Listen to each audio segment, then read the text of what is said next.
The Redmi Note series of phones from Xiaomi is a very popular thing now. It is an inexpensive phone which nevertheless has everything that you need in a modern phone. There is a close to perfect screen, good in both resolution and size, more than adequate hardware and a sufficient camera. No other company has this good of a combination of price, functionality and quality. Will the Note 4 yet again become a confident success for Xiaomi? And what exactly is new about it? My name is Dmitro Voloshin, let's take a look. The phone immediately impresses with its body and design. The all-metal casing is much better looking, looks much more expensive than Note 3 or 3 Pro, really much more. There is not a crackle or play in the body at all. The metallic edge is now beveled straight, continuing the nice edge of the 2.5D screen. The back of the phone now has those plastic divider lines we have seen before in other phones. This looks quite modern and somewhat a-brandish, which in this case is a good thing. The slight body curve on the front and not that slight curve on the back look cool and make the whole phone look slim, and importantly, the whole phone is better to hold in the palm of your hand. This way it is easier to reach the things on the screen. Moreover, the edges have that sharp bevel edge which aids the grip even more. Very convenient. The phone comes with Android 6.0 Marshmallow out of the box together with MIUI 7, which updates itself to MIUI 8 right away.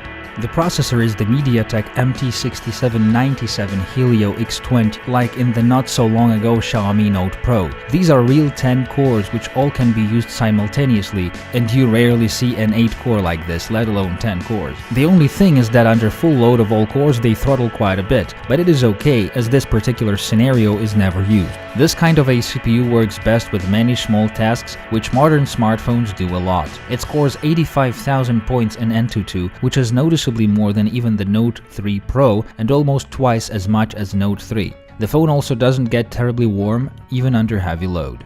The unbelievable battery is now even larger, up to 4100 mAh. The phone is basically eternal. 2 busy days or 3 normal days are a reality now. The phone works a bit longer than the 3 Pro and significantly longer than the Note 3. The optimization of both the processor and the MIUI must be blamed, I suppose. The Helio X20 also speeds steps quite broadly, meaning it can drop voltages and frequencies to a very low value and not under load. It is actually quite weird to look at other manufacturers' flagships after these phones. You get 3200, maybe 3500 mAh, and that is with much more power-hungry internals.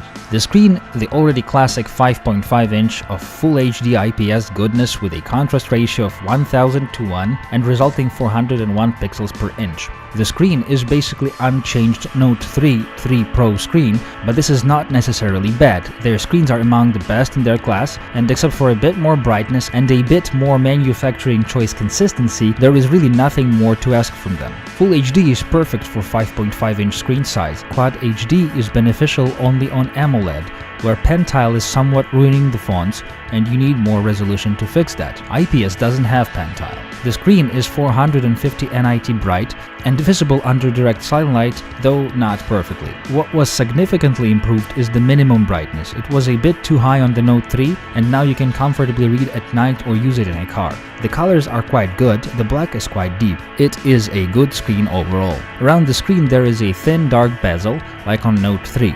The screen is covered with good-looking tempered 2.5D glass.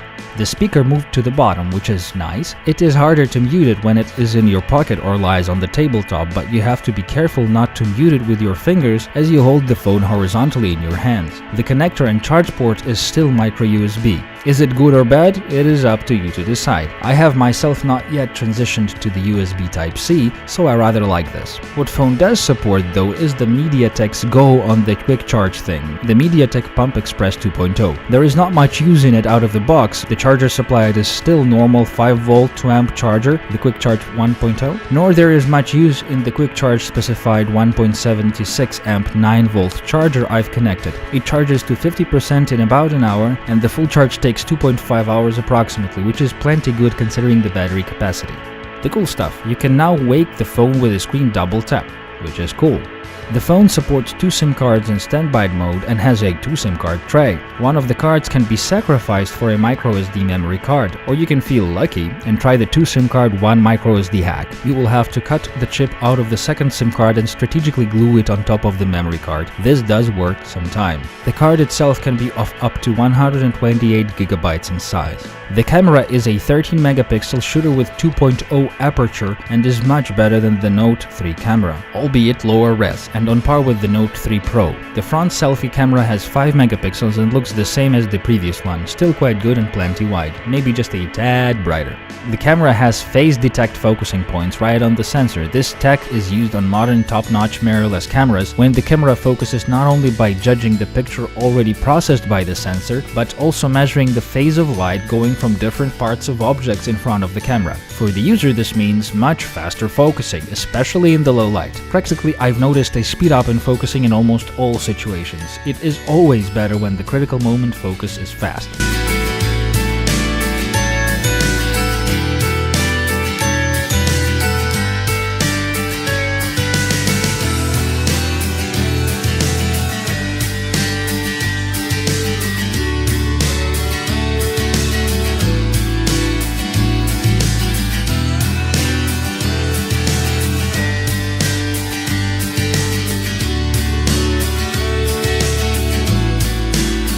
Also here is the powerful two-tone flash, which quite smoothly and carefully lights up the shot when it is dark indoors or out.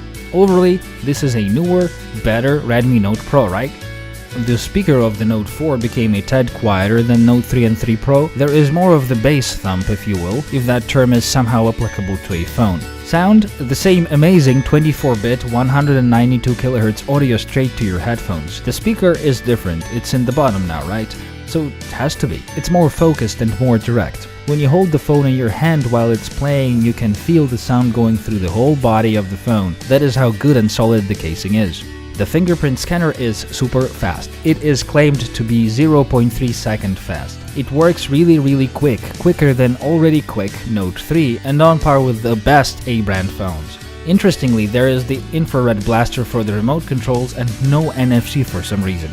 This is probably all I wanted to tell you about this phone. This is a good successor to the super popular Note line of phones from Xiaomi. This was Dmitro Voloshin and the all-new Xiaomi Redmi Note 4.